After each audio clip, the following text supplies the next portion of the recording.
And a good day to you, Explorer Nation. John Lynskey, Ambassador of Alumni Affairs, here with Season 6, Episode 2 of Looking Back with Lynskey. I'm so pleased to be joined by my dear friend from the great class of 1997, 23 years a Columbus educator, a dozen years of Dean of Academics, former head of guidance, Columbus Hall of Famer, the one and only Dr. Juan Vila. Dr. Vila, thanks for being here today. No, thank you, John. A pleasure. No, this is going to be great. We've been waiting to do this for a while. So, Dr. Vila,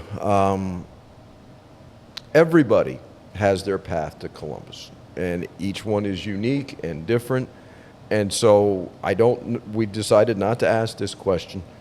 How did you end up attending Columbus High School? Well, divine providence. Okay, explain. Well, I mean, I would come to Columbus every year and, visit teachers. And as many of our students do, they come back to share their experiences. And I had just finished the first year of med school. Oh, no, Dr. Vila, no. I meant as a student. How did you as get a student? Yeah, we're going the Wayback Machine, well, Dr. way Vila, back. way back. I don't think I even remember that, but no, way back. Actually, my mom emigrated. Well, she came with me from Venezuela. Okay. When I was 8 years old, I started in Loyola, which is a school that's no longer here in That's right. South Florida. Yeah. And, the school closed, and she placed me in the public school that was in her area. Which school was this? It was Sweetwater, which it was the first year of Ruben Dario, which was an excellent school. It was the first year, new facilities, great teachers, but she wanted more for high school, and she didn't know where. Okay. And all the family and friends that she spoke to, they said Christopher Columbus High School, no doubt about it. Okay. So one day she tells me, you're going to take a placement exam at this school. I had no idea what Columbus was. I had no affiliation to the school. And I remember Pat Call took me to the cafeteria. I was the only student taking that test because I had missed the regular test. Okay. And at the end of the test, she graded and she said, congratulations, you're going to start in August. So you had never heard of Columbus High School? Never heard of No Columbus. frame of reference? No frame of reference. Didn't know that it was an all-boys school. That's perfect. Talk about Unaware. Okay. And I didn't know, obviously, about the uniform, the ties. So for me, it was a total shock when I started in August. As a matter of fact, I say the story that, I was looking for the girls, and Steve O'Brien once said, "Here, son, can you read?" And I said, "What do you mean, Steve?" He said, "What does that sign say?" I say, "Christopher Columbus High School, an all-boys school." He said, "Yes, sir. This is an all-boys school." Thanks. Thanks for reminding me of this, right? But, talk about a different experience. Yeah. Coming from a private school, then a public school, and then coming to Columbus. Yeah. Not having any expectations, and all of a sudden being blown away by everything that the school did for me. How long talking about this transition and everything, how long did it take you, if you remember, before you felt like, I get this place, I understand this is good? First year, not so much. Not so much? Not so much. Second year, I looked around. I've never played a sport in my life, and I didn't know what Columbus had to offer until I look around. Everybody's smiling, and I'm like, listen, if the school doesn't change for me, I have to change for the school. And at that point, I started getting involved in campus ministry, in SAC, in Squires. Spanish club, honor societies. I was involved in every single activity after school, and the school did so much for me that, look at me now. It's become part of who I am, and I am so grateful for everyone that helped me become the man that I am today. You mentioned right off the bat campus ministry. Mm-hmm. Your faith is an integral part of your life. Where was your faith before Columbus? Did Columbus help enhance it, or was it there, or where were you faith-wise? It wasn't. Kidding. No, it wasn't. You could say spiritual, but the faith formation wasn't there. And just the mayor's charism, the welcoming environment, having Brother Ken, who was a mentor, And just having him ask you, wrestle with your faith, wrestle with that journey. Where are you in terms of your relationship with God? And in a very welcoming way, not forceful, and, and little by little, encouraging, at least me, to, be part of campus ministry, go to the retreats, and Eucharistic minister. So, it was a good experience, to the point that then I went to and I majored in religious studies. So, and that's I asked the question because I knew you had majored in religion. So you came here basically a spiritual person with no faith, and left deciding to major in religion. Correct. How's that for a statement? Absolutely. Ken was a great man, obviously. Who were some of the other people that steered you on your path here at Columbus? Ninth grade year is a rough year for a lot of guys. So after ninth grade, things came together. From an academic perspective, I had Brother Eugene. Say no Eugene, more. Say no more. Sophomore year, phenomenal. But who I developed a great relationship with? The late Brother Julio. Oh. Brother Julio, I had him for 2 years for Spanish. And I worked for him since I was 15 in the bookstore. The old bookstore? The old bookstore, when we C would building actually in the C corner building there? right there, Yeah. and taking everything to the cafeteria. Oh, yeah, man. So those were very difficult summers, so I'm not going to lie, because, Julio, with his impetus and his energy. Impetus is a good word. He would get things done. Yeah. Or he would have you get things done. Yes. But in terms of his vocation, Yeah. his faith, his trust in Mary, and just in the way of being. Back then we didn't know what the marks of the marist student or educator was, but we were marist. And in that welcoming environment, we were formed. And it's the same charism that we still have today. You raise a great point, and it's come up before. Now, Marshall and the charism and everything, it's an integral part of this school. It was never mentioned when I was in school. I don't really remember it being mentioned when you were in school either, but we knew what it was intrinsically. Somehow, some way it got ingrained in us. It's quite something. I'm glad you brought that up. Yeah. Before Marcelin was canonized, we were marist. Yeah, that was probably the turning point. And yeah. we had the Marist brothers, which we still have today, but we have the teachers who embody that charism. Yeah. And just it's in the way of being, in the way of caring, in the way of relating to the students. It's truly a unique and remarkable experience that it's very hard at times to even describe for those that are not part of Columbus. No, that's a great point, Dr. Vila. So you graduate from Columbus, and everybody makes career decisions at various times. You know this. I knew what I wanted to do. I wanted to be a history teacher. That was it. So you go to fine institution, obviously, and you decide to major in religion, in theology. Mm-hmm. What were your plans with a theology degree? What were you going to do? Were you thinking teaching? What were you thinking? Well, believe it or not, I always thought that it was the body, mind, spirit approach. I did the religious studies major with the pre-med concentration. So my minor's in chemistry, and I took psychology courses, courses in education, and because I enjoyed it, I was drawn to these classes, and really it resonated with who I was. And it was, I think, one of the last semesters at that I took one of these personality career assessments. Oh, okay. And it said, have you considered being a psychologist? I said, well, interested. A physician, Okay. a psychiatrist, yes, that's where I'm headed. Clergy, no, not so much. But, a pastor, minister, religion teacher, I said, no, not really. Educator. And if you look at my transcript, these were the classes that I took, which resonated with the results of the career assessment. Okay. And I went to med school. So at that point, I was, determined to become a physician. And after the first year of med school, so I finished went to Ross Med School. And after the first year, I realized that after all the hard work and sacrifice that it wasn't for me.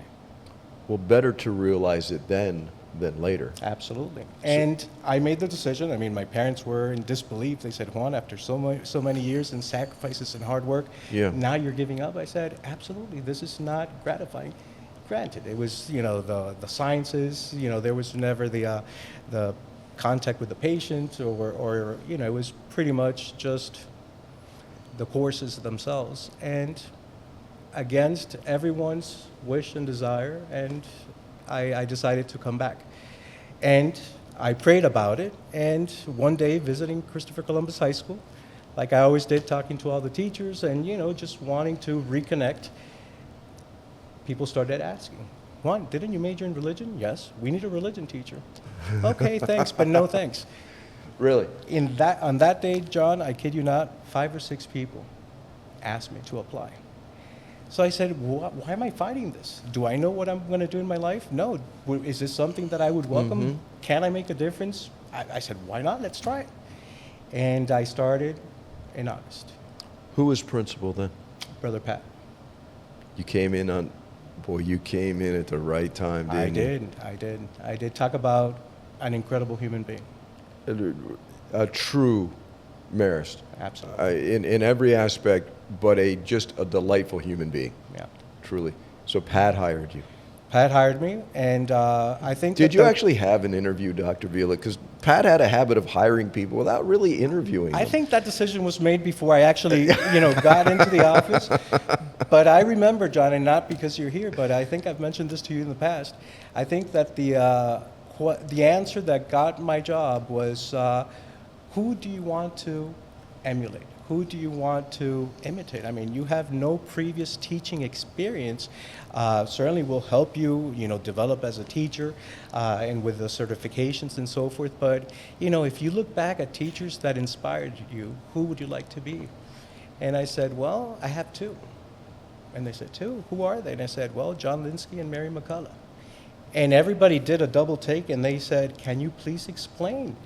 And I said, listen, the rapport, the engagement, that passion that John has in his classroom is phenomenal. And all of us that have had the opportunity to have you as a teacher, I mean, we see it through the podcast. People know it. You sense it. I mean, the love for teaching, the engagement, the rapport, it's there. But also Mary had the rigor. She was tough. Yes. To say the least. And in terms of outlines and reading, she would never give up. Even on the weekends, she would give you more work. I mean, my best friend said, I can't do this anymore. I'm here like, yes, we're going to do it together. Don't worry. We'll get through this. So I guess that answer, I don't know if that decision was made before my answer, but my response, I'm sure, perhaps promoted. I'm surprised you didn't get offered a history job. Why? I taught history later on. Yeah, exactly. Along with Mary, I taught European history and, or back then we called it church history. Yeah. And yes, and chemistry and psychology and several courses along the way. So let me ask you a question. You went to school in the mid-'90s. Mm-hmm. Place was different. It was. You become a teacher. Mm-hmm. You had no teaching experience. At all. There was no Lavala program, or there was the beginnings of Lavala. The beginnings of a Lavala program. Yeah. How long did it take you to adjust? You adjusted as a student. Mm-hmm. How long did it take you to adjust as a teacher? Now, it helps you went to school here, obviously. But how was it in the beginning, Dr. Vila? In the beginning, I still remember my 5th period class. And for those of you that are out there, I still remember you. Don't worry. It's like that, huh? It's like that. No, honestly, John, it was a great experience. And we're so fortunate to have wonderful mentors. Yeah. I mean, I would hate now to start mentioning names because I'm going to forget, and then I'm going to say, you know what, I should have mentioned X, Y, or Z. Yeah. But we have so many colleagues that really, they have your best interest at heart. And they know, heck, I'm going to mention one because she deserves it, Irene Coleman. She said, no, this is how you're going to do it, and boy, and she was right. But it's learning who you are as a teacher. And let's face it, every day or every year as an educator, we learn. Yeah. And it's a continuous improvement for us, for our profession, and it's rapidly changing. The use of technology, the use of artificial intelligence. Well, yes. We live in a rapidly changing world. How we adapt to it while keeping our practices in place. Good teaching is good teaching, and you know this, and whether you do it on using your textbook or using the smart book or using an iPad or a MacBook, it's good teaching. So in essence, what we have is a community of professionals that help each other through the Lavala team, through our Dean of Faculty. We've had Terry Shoba and now Christy and Sua. The administration is so supportive back then and today. And really, we know that in order for us to help our students, we need to support each other. And I mean, this place is unique in the number of resources and that we make available to our own faculty, staff, but also to the students. So at the end of the day, anyone that struggles back then or today, they're offered, numerous support, and it's an incredible place. It is, and and we do things our way. Everyone is welcome here. We like diversity. We encourage diversity. We're not a school of rich kids. We're not a school of elitism, and I think that's what makes us special. And I think our academics reflect that because, you as dean know this better than I do. But we have always put kids in a position to succeed. Absolutely. We never want our kids to be in over their head, or for that matter, coasting too easy. We want them to be where they need to be, and we have that ability. And that's one thing we've never changed. I thought of something when you were a student. You mentioned all the clubs you were involved with and everything else. As a teacher, now we have so many clubs. Absolutely. It's amazing. It's probably one of our strongest points. No matter what you want to do, it's going to be here. And everybody finds their niche. There was a need, a desire, whatever word you want to use. Dr. Vila, we got to talk about the Salsa Club. We have to. How did that come about? Man, I remember it. My favorite picture of you is in some yearbook, and you had the hips going and everything. But how did the Salsa Club come about? Brother Pat. Of course. Brother Pat. I mean, talk about being, innovative. Of course it was. And he knew that I liked salsa, and that he knew the history, and he said, Juan, I have a student who would love to start a salsa club. And I said, oh, that's good, brother. He said, and I would like for you to be the moderator. I said, the moderator, brother? What does it entail? He says, I don't know. I'm going to send the student your way. And before you know it, John, I mean, here I was teaching salsa to all of our Columbus boys and girls from all over South Florida. Yes. Every single Friday here at Christopher Columbus High School. Man, it was a big event. It was. Now, by the way, we just had the salsa mixer, and our students were dancing with it was an all-day event where the girls from Lourdes came and they were dancing with the boys here with an instructor. And I said, wow, things have evolved. It's no longer me trying to, improvise with the kids. But Anthony Lopez, who has been with us now for a while, he was in that first cohort, and every Friday, so awesome. Perhaps I purposely at times forgot that I had so many students waiting, but he would say, it's time. Let's it's go, salsa man. time. Let's go. So, after several years, I said, listen, we need to step this up a little bit. So we actually brought an instructor, a professional instructor that actually started teaching the boys. And we had Brother Felix, who was the principal next door. Yeah. And he promoted it. So we had so many girls that came. We actually had a dance just for, salsa. And it was like, I'm never going to say it was a beach bash because, no, it was very modest. But students that enjoyed salsa and enjoyed dancing had a place to go. To connect with girls. And it was really, they looked forward to that. And it was something else to do on a Friday afternoon for these boys. It was so Columbus. It was so Brother Pat. I still remember, man, I see these girls coming in. And I asked one of the kids, I said, man, what's up? sir, Salsa Club. Yes, salsa. They were looking forward to salsa That was every Friday. But, once again, on a serious note, you were providing a service that the kids wanted. That's what we do. You have, without question, one of the most challenging jobs on this campus. There's no doubt about it. Pew's got the toughest job. He does. We all know that, and he does it well. How did you evolve into Dean of Academics? How did that all play out? Because so many times it's an organic decision and it just sort of happens. So how did it come about, Dr. Vila? It came about, I think Pat Call mentioned that she wanted to step down, that she wanted to perhaps help in guidance, and the position became available. And, Pat reached out to me. Several members of the administration, colleagues said, Juan, you should apply. And, Pat had, big shoes to fill. Yeah. We know that it's not an easy job. No. But, at times we're called to do what we do. And whether it's in the classroom, whether it's in the office, whether it's in the field, it's, serving our boys and serving Columbus. So, every day, if you're able to use your talents to benefit others and serve others, I think it's a win. So, yes, it was a very difficult decision to make because of the responsibilities, of the challenges. But I had the support of the administration, of my colleagues, and I said, by all means, let's do this.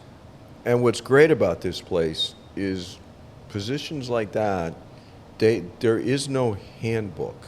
It's literally, I found that out as you did. Mm-hmm. Okay, do it, figure it out. The people will help you, but there's no textbook.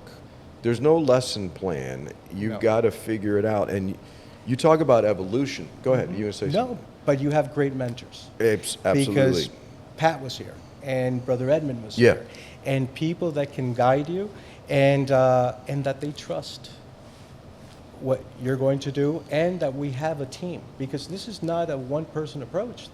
We have Pedro Garcia Casals, we had Terry Showman, now we have Christy, we have Chris, we have Bob, we have Alex, we have, Dave and Tom, which are phenomenal.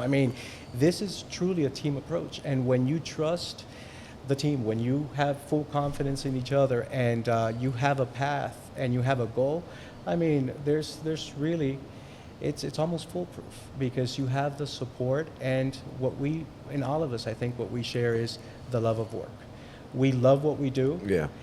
We love our students, and we know why we're doing this. And at the end of the day, it's for this wonderful place. And we've had this discussion many times. The discipline office, that is absolute. It's controlled chaos, but it's chaos. Things happen over there. Mm-hmm. And I remember walking out of our situation over to your office, and I realized it's very quiet, but it is a quiet chaos. It's a different kind of chaos because there is so much happening on a different level. The amount of work that goes in, intricate work, very detailed work with scheduling and everything else, I don't know. And you're right, we're a team, and teams have different things to do. While we were dealing with whatever may have been happening, I was in your office yesterday. We're having a nice, easy conversation. All of a sudden, your phone rings, and you got to deal with a fire. That's it. And you put it out. But that's how, and I don't think people understand, honestly, how difficult and challenging, rewarding, sure, but let's just call a spade a spade. It's hard. It is, but you grow, and I think it's responsive leadership. In a dynamic environment, all of a sudden it's a matter of you being adaptable, being flexible, and being solution-driven. Understanding your culture, understanding the needs of the teacher, the parent, the student, your colleague, and understanding that we're going to make this better, or we're going to find a solution to whatever need you have. So I think it's responsive leadership. And yes, it can be challenging. Yes, it could be fast-paced, but it keeps us on our toes, and it's rewarding. At the end of the day, when you have this reflective practice, and you could say, "Wow, what were the highlights of the day? What were the opportunities? What are things that we can improve on?" I think that's why, as a team and as a school, we keep getting better, because we reflect on our day-to-day practice, and we try to make it better every day. Human behavior is very interesting, obviously. You've got your PhD. How much, might be a simple question, how much do you apply what you've learned in psychology to what you got to deal with every day? Very easy question. Yeah. Every second. Yeah. Every second. Mindfulness, empathy. I think that, you don't need a PhD to empathize with another person, to understand where they're coming from, to de-escalate situations. Yeah. And really to be genuine. At times they have to understand that we do have policies in place, but they need to understand why we have them. And whether or not they like the outcome, Yeah. you at least explain it, and you give them that respect. And it doesn't require a PhD for that. It's just, good skills and being a good human being. Here's a question for you, and I get asked this a lot, so I'm going to ask you. Have the kids changed, or have the rules changed? What do you think? Oof. Yeah. That's a good one, John. Yes, it is. It is. I think society has changed. Okay. The expectations have changed. Boys will be boys, and they need the mentoring, they need the guidance, they need the support, they need the care, the love, the attention. And in doing so, I think that rules you need to be flexible and adapt to their needs. So I think that as the boys or societies change, the rules need to change to meet them where they're at. Does that make sense? It does. Let me ask you this. Because, we're in the business of human behavior is what it comes down to. If the kids of today had the rules or lack of rules we had back in your day or my day, they'd be the same kids, wouldn't they? Do you believe that? Absolutely. Boys will be boys. Yeah, there you go. Boys will be boys. Boys will be boys. So talk about, there's changes in society. Technological changes, which you touched on earlier. Man, it doesn't seem that long ago that we still had blackboards and chalk. And then the smart board came along and it was a revolution. And that's now the Stone Age. Yeah. We have exponentially changed in education. And how hard has it been for you as a dean to adapt to all these changes and stay ahead of the game? We have an excellent team. And with that, you have to give credit to Omar and C-Teach and C-Tech. Yeah. Because they are, piloting many a times these technologies and adapting them to their needs, their departmental needs. For instance, this tool might be great for math, the other might be great for social studies, exactly. Theology, or art. Yeah. But in terms of, and every day we're trying to learn and get better. We're one of the few schools in the nation, I think there's only 3 schools in the nation, and we're one of them, that has an iPad and a MacBook. Yeah. And, how can students use both devices effectively? We're still in the process for them to understand, hey, we could use this for, this type of assessment and this other one for this type of work. But for them to feel comfortable with both devices, for us to maximize the technology that we have in hand. AI, the other day we had a presentation and they said that the 2 fields most impacted by AI is the field, obviously, of computer science and education. Of course. So, how many of our students right now are using generative AI? How many of our faculty members are using generative AI? How can AI help us?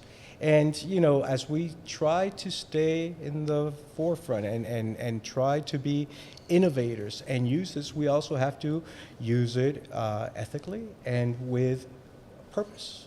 So with that being said, technology is in the forefront. Well, it's here with us. It's a matter of using it effectively, efficiently, and for everyone to have a buy-in, which I think at that point is, how can we use this to make the learning process more effective and efficient at the same time? It's a little bit frightening, but it's a little bit exciting too. It's into the great wide open. I'm excited. Who knows where we're going to be in 5 years with AI? But there is a degree of excitement about it. It's the Wild West. Yeah, it is. But you know what is so exciting? Because let's face it, we're not foreign to it. Everything that you use somehow has AI to it, right? Alexa wakes me up every day in the morning. Now you have Brisk, you have ChatGPT, you have Conmigo, Khan Academy, specifically for education. So, how can we use AI for education? We've had several discussions. Tom wants to have a task force of educators, parents, students, expert industry leaders to really lead us with AI and technology. But internally, we have an incredible team. Going back to, like I said, Omar, our department leaders, the administrative teams, our C-Tech and C-Teach teachers. I mean, it's exciting. I don't see it as a challenge, but you know what? As a tremendous opportunity for us to continue to grow and lead the way. Brave new world, Dr. Absolutely. Vila. I love it. Talking about the administration, you were in a unique position. I mean, Chris and I did our thing, and you and Pedro did your and all that. Mm-hmm. But summer school, man, you wore every hat that could be worn, which I think was a very, very good thing. Because we never really delved into academics, but you as summer school teacher, you were doing everything, including discipline, including scheduling, including parking lot, you name it. How did teaching, running, you ran summer school, make you a better dean? It's wearing many hats. It's knowing where you're coming from, where the other one's coming from. It's bringing everything together. I mean, heck, in the summer, we were even buying lunches and selling the lunches to the boys. I mean, you name it, we did it. Certainly that has evolved, and now we have a phenomenal summer school program. I think, it's summer school. We've had summer school for at least 30 years. Pat developed it, and, we had Maria Ramsfoyo. And now we have a team approach, and it's certainly wonderful because now it's not just for credit repair, but we have enrichment courses. Most of our students are coming because they want to advance. They want to take other electives during the regular school year. Go figure, right? Go figure. Now we have the pathway, students that really want to take certain electives because they want, they want to pursue their interest in journalism or perhaps in business or criminology. I mean, the summer school, it's an opportunity for them to now continue to grow, and the enrollment in the summer, it's phenomenal. Well, this place doesn't sleep anymore. It doesn't. It never stops. Maybe a couple weeks in July, maybe, but not really. And by the way, now the cafeteria is staffed by the personnel. Now we're no longer buying and selling food either. The little things, the little things, the little things. So we have just painted a picture here of a very broad canvas of all the things you've done. What did it mean to you last year to be named a member of the Columbus Hall of Fame? Wow, what an honor. What an honor, and truly it was a recognition, or it was a humbling experience, because in the process I was able to honor those people that helped me get here. A dear friend of mine, Nelia Pereira. Had it not been for Nelia, I maybe would have not survived my first year here at Columbus. But I remember that after that fifth period class, she would take me and say, "Juan, this is what you have to do." And like I mentioned, Irene and so many Marist brothers and colleagues and friends, it's not, I think that we're a product of Well, you always say it. We stand, and what's a quote that We you stand on the shoulders of giants. Absolutely. And when I was recognized, or when Tom called me and said, Juan, we would like to call you to the Hall of Fame, you know, you always walk the cafeteria and you see all those statues, and you're like, you admire each and every one of them because they've done so many great things. And for me, it was a very humbling experience because we do things not to be recognized. We do them because that's who we are. And honestly, we give our heart, and we try to make every day as productive as possible with the ultimate purpose, which is to help our students. You raised a great point about this place, a truly great point.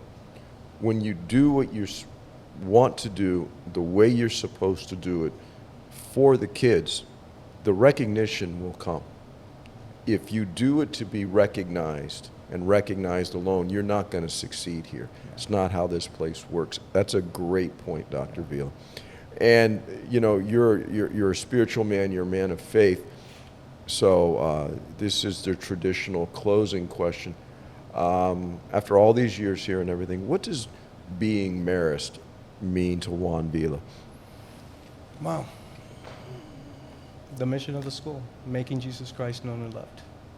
In our interactions with others, if we look at the marks, it's love of work, you know, in a family spirit, but it's truly being that face of God for others, and really trying to make a difference in the world. And that's it. It's a perfect answer. This has been very enjoyable. What you've done and will continue to do, it is, in my opinion, Juan, it's a very thankless job, and you do it as well as anybody ever has. So thank you for your service, and keep it going, brother. Thank you. All right, thank All right. you. Thank you. Explorer Nation, Dr. Juan Vila, it's been very eye-opening. Salsa Club, go figure. Can't wait for the next episode. We got a lot of guests coming up. As always, thanks to Melissa Marty. So until next time, boys, buenos tiempos and adelante.